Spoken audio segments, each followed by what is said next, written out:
கிறிஸ்துவுக்குள் பிரியமான சகோதர சகோதரிகளே, உங்கள் யாவரையும் ஆண்டவரும் அருமை இரட்சகருமாகிய இயேசு கிறிஸ்துவின் இனிய நாமத்தினாலே இந்த தினம் ஒரு உவமை என்கின்ற தியான பகுதிக்கு நான் வாழ்த்தி உங்களை வரவேற்கிறேன். இந்த நாளிலும் சிறு பிள்ளை என்கின்ற உவமை குறித்து நாம் ஆராய்ந்து பார்க்கலாம். மத்தேயு 18ஆம் அதிகாரம் 1-10 வசனங்களை நான் வாசிக்கிறேன். அவ்வேளையிலே சீஷர்கள் இயேசுவினிடத்தில் வந்து, பரலோக ராஜ்யத்தில் எவன் பெரியவனாய் இருப்பான் என்று கேட்டார்கள்.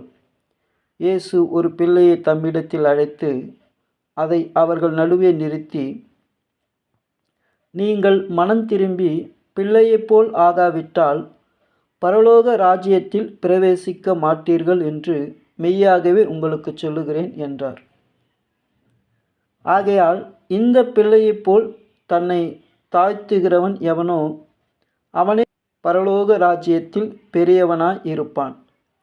இப்படிப்பட்ட ஒரு பிள்ளையை என் நாமத்தின் நிமித்தம் ஏற்றுக்கொள்ளுகிறவன் என்னை ஏற்றுக்கொள்ளுகிறான். என்னிடத்தில் விசுவாசமாய் இருக்கிற இந்த சிறியோரில் ஒருவனுக்கு இடறல் உண்டாக்குகிறவன் எவனோ அவனுடைய கழுத்தில் எந்திரக்கல்லை கட்டி சமுத்திரத்தின் ஆழத்திலே அவனை அமிழ்த்துகிறது அவனுக்கு நலமாய் இருக்கும். இடறல்களின் நிமித்தம் உலகத்துக்கு ஐயோ! இடறல்கள் வருவது அவசியம். ஆனாலும் எந்த மனுஷனால் இடறல் வருகிறதோ அவனுக்கு ஐயோ! உன் கையாவது உன் காலாவது உனக்கு இடறல் உண்டாக்கினால் அதை தரித்து எறிந்து போடு. நீ 2 கைகள் உடையவனாய் அல்லது 2 காலுடையவனாய் நித்திய ஆக்கினையிலே தள்ளப்படுவதை பார்க்கிலும் சப்பானியாய் அல்லது ஊனனாய் நித்திய ஜீவனுக்குள் பிரவேசிப்பது உனக்கு நலமாய் இருக்கும். உன் கண் உனக்கு இடறல் உண்டாக்கினால் அதை பிடுங்கி எறிந்து போடு. 2 கண்ணுடையவனாய் எரிகிற நரகத்தில் தள்ளப்படுவதை பார்க்கிலும் ஒற்றை கண்ணனாய் ஜீவனுக்குள் பிரவேசிப்பது உனக்கு நலமாய் இருக்கும். இந்த சிறியோரில் ஒருவனையும் அற்பமாய் எண்ணாதபடிக்கு எச்சரிக்கையாய் இருங்கள். அவர்களுக்குரிய தேவதூதர்கள் பரலோகத்திலே என் பரமபிதாவின் சமூகத்தை எப்பொழுதும் தரிசிக்கிறார்கள் என்று உங்களுக்கு சொல்லுகிறேன். சிறு பிள்ளை என்கின்ற இந்த உவமையை குறித்து நாம் பார்க்கிற பொழுது, சீஷர்கள் பரலோக ராஜ்யத்திலே யார் பெரியவனாய் இருப்பான் என்கின்ற ஒரு கேள்வியை ஆண்டவரிடத்திலே கேட்கிற பொழுது ஆண்டவர் இந்த உவமையை சொல்லுகிறார். இந்த கேள்வியை சீஷர்கள் ஏன் கேட்கிறார்கள் என்று நாம் பார்க்கிற பொழுது, இந்த 18ஆம் அதிகாரம் 1ஆம் வசனத்திலே சொல்லப்படுகிறது, அவ்வேளையிலே சீஷர்கள் இயேசுவினிடத்தில் வந்து என்று சொல்லப்படுகிறது. அந்த அவ்வேளை என்பது அதற்கு முன்பாக நடக்கிற ஒரு சம்பவத்தை குறிக்கிறதாக இருக்கிறது. அது என்ன சம்பவம் என்று நாம் பார்க்கிற பொழுது, 17ஆம் அதிகாரம் 24ஆம் வசனத்திலிருந்து நான் வாசிக்கிறேன். அவர்கள் கப்பர்நாகூமில் வந்தபோது வரிப்பணம் வாங்குகிறவர்கள் பேதுருவின் இடத்தில் வந்து, உங்கள் போதகர் வரிப்பணம் செலுத்துகிறதில்லையா என்று கேட்டார்கள். செலுத்துகிறார் என்றான். அவன் வீட்டிற்குள் வந்தபோது அவன் பேசுகிறதற்கு முன்னமே இயேசு அவனை நோக்கி, சீமோனே, உனக்கு எப்படி தோன்றுகிறது? பூமியின் ராஜாக்கள் தீர்வையையும் வரியையும் தங்கள் பிள்ளைகள் இடத்திலோ அந்நியர் இடத்திலோ யாரிடத்தில் வாங்குகிறார்கள் என்று கேட்டார். அதற்கு பேதுரு, அந்நியரிடத்தில் வாங்குகிறார்கள் என்றான். இயேசு அவனை நோக்கி, அப்படியானால் பிள்ளைகள் அதை செலுத்த வேண்டியதில்லையே? ஆகிலும் நாம் அவர்களுக்கு இடறலாயிராதபடிக்கு நீ கடலுக்கு போய் தூண்டில் போட்டு முதலாவது அகப்படுகிற மீனை பிடித்து அதன் வாயை திறந்து பார். ஒரு வெள்ளிப் பணத்தை காண்பாய். அதை எடுத்து எனக்காகவும் உனக்காகவும் அவர்களிடத்தில் கொடு என்றார். அன்பானவர்களே, இங்கே பார்க்கிறோம், இந்த உலகத்திலே ராஜாக்களும் பணக்காரர்களும் இந்த உலகத்தை ஆட்சி செய்கிறதை நாம் பார்க்கிறோம். அப்படியாக இந்த இடத்திலே வரிப்பணம் வாங்குகிறவர்கள் ராஜாக்களுக்காக வரிப்பணம் வாங்குகிறார்கள். அவர்கள் வந்து இயேசு கிறிஸ்துவினிடத்திலே வரி பணத்தை கேட்கும்படியாக வருகிற பொழுது பேதுரு முன்பாக இருக்கிறபடினால் அவரிடத்திலே கேட்கிறார்கள். பேதுரு சொல்கிறார், இயேசுவினிடத்தில் வந்து அவர் சொல்லுகிறதற்கு முன்பாக இயேசு கிறிஸ்து வரி பணத்தை குறித்து, நீ போய் மீனை பிடித்து அந்த வரி பணத்தை கட்டு என்று சொல்லுகிறார். அப்படியானால் இந்த உலகத்திலே ராஜாக்கள் ஆட்சி செய்கிறார்கள், ராஜாக்கள் பெரியவர்களாய் இருக்கிறார்கள். அதுபோல பரலோக ராஜ்யத்திலே யார் பெரியவனாக இருப்பான் என்கின்ற ஒரு எண்ணம் சீஷர்களுக்குள்ளாக தோன்றுகிறது. பூமியிலே ராஜாக்கள் பெரியவர்களாக இருந்து அரசாளுகிறார்கள்.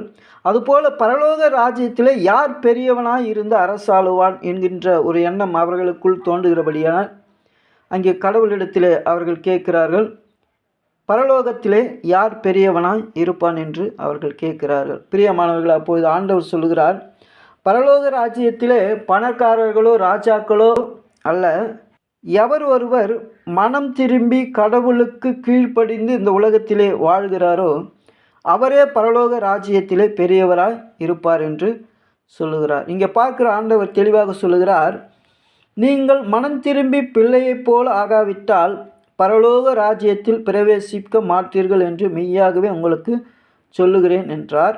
ஆகையால் இந்த பிள்ளையைப் போல தன்னை தாழ்த்துகிறவன் எவனோ அவனே பரலோக ராஜ்யத்தில் பெரியவனாய் இருப்பான். இங்கே ஒரு பிள்ளையை ஆண்டவர் எடுத்து நிறுத்தி, இந்த பிள்ளையைப் போல நீங்கள் மனம் திரும்பி மாற வேண்டும் என்று சொல்லுகிறார். இந்த பிள்ளைகளுக்குள்ளே மேட்டுமையான காரியங்கள் கிடையாது. இந்த பிள்ளைகள் தங்களை மேன்மைப்படுத்தி கொள்ள மாட்டார்கள். அதுபோல உங்களை உயர்வாக நினைக்காதபடி நீங்கள் ஆண்டவருக்கு முன்பாக தன்னை தாழ்ந்தவர்களாக இந்த பூமியிலே தாழ்த்தி நீங்கள் வாழ்கிற பொழுது நீங்கள் பரலோக ராஜ்யத்திலே பெரியவர்களாய் இருப்பீர்கள் என்று ஆண்டவர் சொல்லுகிறார். அங்கே முதலாவது பரலோக ராஜ்யத்துக்குள் பிரவேசிப்பதற்கு சிறு பிள்ளைகளைப் போல நாம் மாறுகிறவர்களாக இருக்க வேண்டும். சிறு பிள்ளை போல மாறி இந்த உலகத்திலே நாம் தம்மை தாழ்த்துகிற பொழுதுதான் பரலோக ராஜ்யத்திலே நாம் பெரியவர்களாக இருக்க முடியும். அன்பானவர்களே, அப்படி அந்த சிறு பிள்ளையை போல மாறுகிறவர்கள் இந்த உலகத்திலே அற்பமாய் எண்ணப்படுவார்கள். அப்படி யாரெல்லாம் ஆண்டவருக்குள்ளாக தன் பாவங்களை உணர்ந்து மாறுகிறார்களோ அவர்களுக்கு நாம் இடரல் உண்டாக்காதவர்களாக இருக்க வேண்டும் என்று அடுத்த வசனத்திலே சொல்லுகிறார். அது மாத்திரமல்ல, இடரல் வருவது உலகுக்கு நல்லது என்று சொல்லுகிறார். ஒருவன் சோதிக்கப்படுவது, ஒருவன் இடரல் அடைவது நல்லது. ஆனால் அது அவனை இடரலில் ஜெயித்த பிறகு உயர்த்தும். ஆனால் அவனுக்கு இடரல் கொடுக்கிறவருக்கு அது பாவமாக இருக்கும். எவனால் இந்த உலகத்தில் இடரல் வருகிறதோ அவனுக்கு ஐயோ என்று ஆண்டவர் சொல்லுகிறார். பிரியமானவர்களே, நமக்கு இடரல் வருகிறது நல்லது.